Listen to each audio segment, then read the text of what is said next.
السلام علیکم ورحمۃ اللہ وبرکاتہ ناظرین آئیے آج سورہ ملک 29 پارہ آخری صورت ہے۔ اس کے 30 آیات بارکہ اور 2 رکوع ہیں۔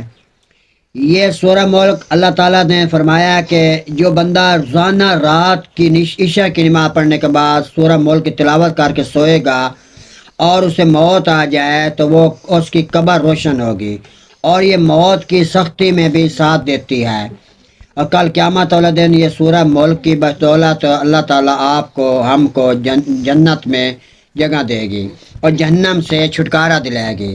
یہ سورہ ملک بہت ہی اس کی کافی ساری وعدیں آئی ہیں۔ آئیے سورہ ملک کا کچھ حصہ تلاوت فرماتے ہیں۔ بسم اللہ الرحمن الرحیم۔ شروع کر تو اللہ تعالیٰ کے نام سے جو بہت ہی مہربان نہایت رحم کرنے والا ہے۔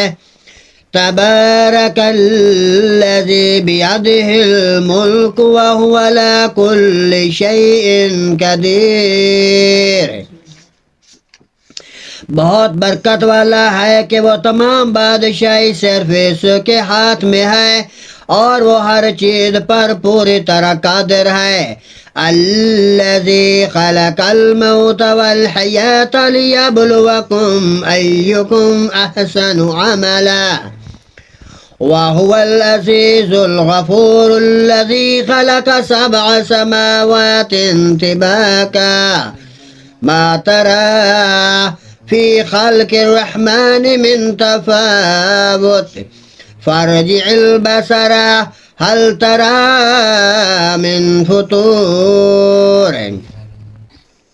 وہ جس نے موت اور زندگی کو پیدا کیا تاکہ تمہیں آزمائے کہ تم میں سے کون عمل میں زیادہ اچھا ہے، اور وہی سب پر غالب ہے۔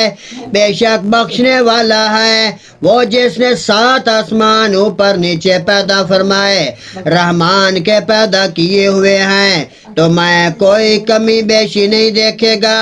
پس نگاہ کو لٹا، کیا تجھے کوئی کہ کٹی پھٹی کوئی جگہ بھی نظر نہیں آئے گی آسمان پر؟ ثم ارجع البصر کرتین ينقلب الیک البصر خاسئا وهو حسیر۔ پھر بار بار نگاہ لوٹا، نظر ناکام ہو کر تیری طرف پلٹ آئے گی اور وہ تھکی ہوئی ہوگی۔